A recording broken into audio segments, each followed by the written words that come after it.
Many of us believe that the more intelligent we are, the better our lives will be. We will be happier and more successful in life. With this assumption, many parents hope their children to get into a better school, do well in their schoolwork, and they would feel excited and proud if their kids finish school as valedictorian. Usually we take that our intelligence is measurable as intelligence quotient, also known as IQ. We believe that the higher our IQ is, the better we do in various areas of life. But what does IQ really tell us? IQ essentially speaks to our abilities of reasoning, information processing, and problem solving. In more specific terms, in real-life examples, the higher our IQ is, the more education we may get, the more money we are likely to make, and even the longer we may live. Certainly, high IQ brings us some benefits, but these are only several aspects of our entire life, and the intelligence here represents only a particular dimension of our whole intellectual being.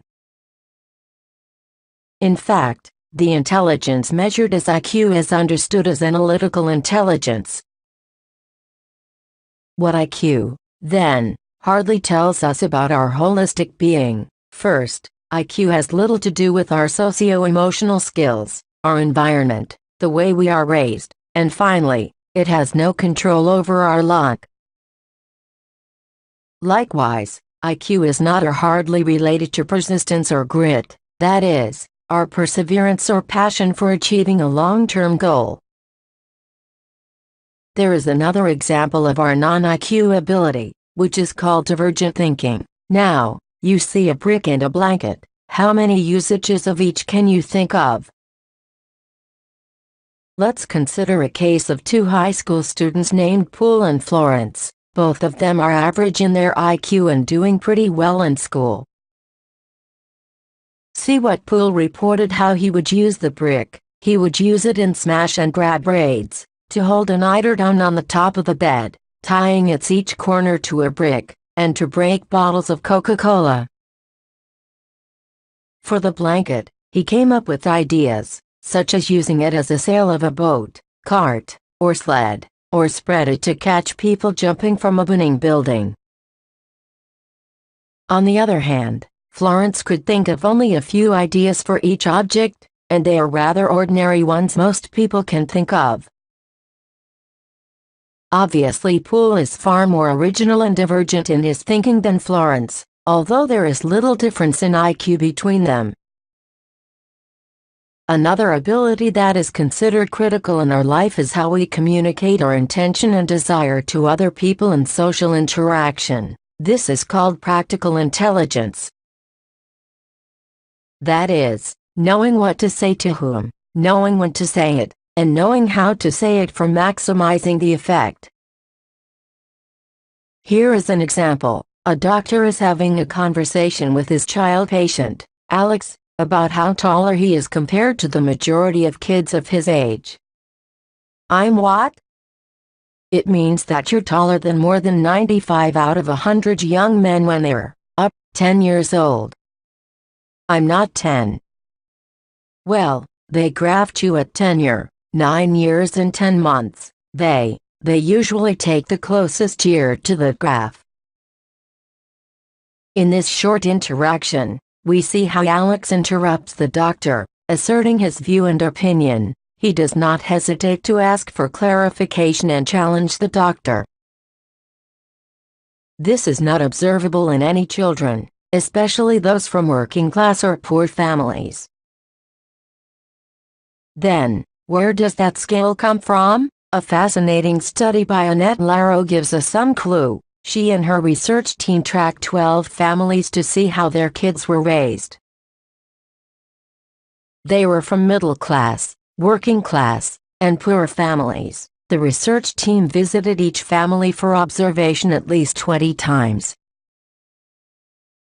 With 12 different families, you would think there would be 12 different patterns of parenting philosophies.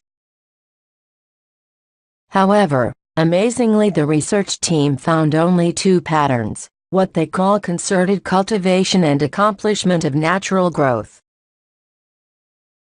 In families with concerted cultivation, parents were heavily involved in their children's free time activities, such as playing on a soccer or baseball team, taking swimming or piano lessons, etc.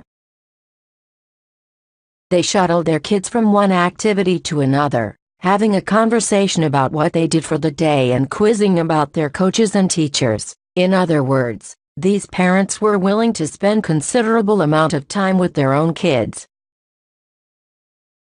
By doing so, they were jointly cultivating their kids' talents as well as communicative skills. In this environment, according to Lero, the children learned how to interact with adults comfortably and speak up when necessary.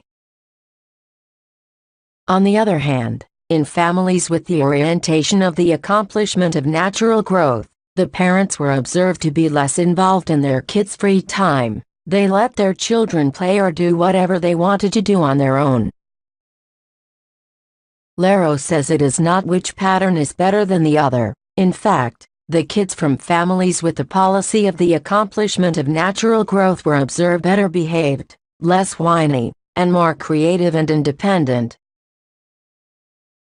Nevertheless, they could feel intimidated in communicating with adults and were unable to make their ways through.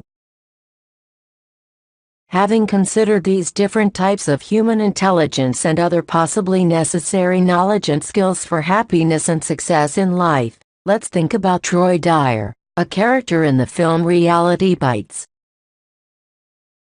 He has IQ 180 and reads a lot of difficult books all the time, but he dropped out of college just 10 units away from degree in philosophy. He worked 12 part-time jobs and none of them he could continue.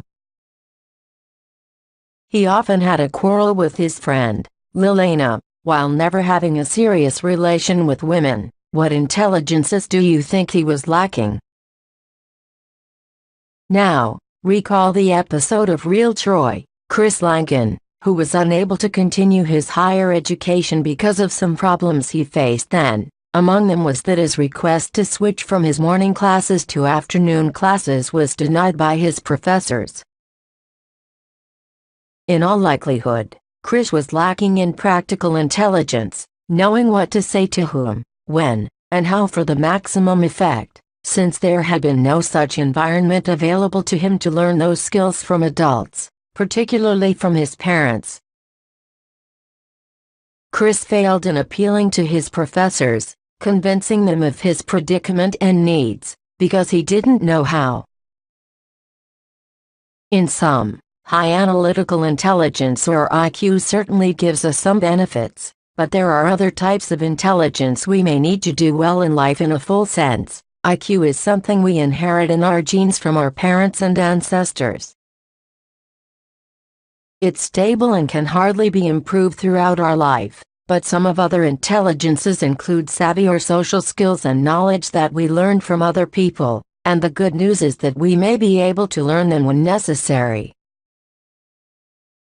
We will continue our discussion by focusing more on another kind of intelligence we need to foster among ourselves, that is, emotional intelligence.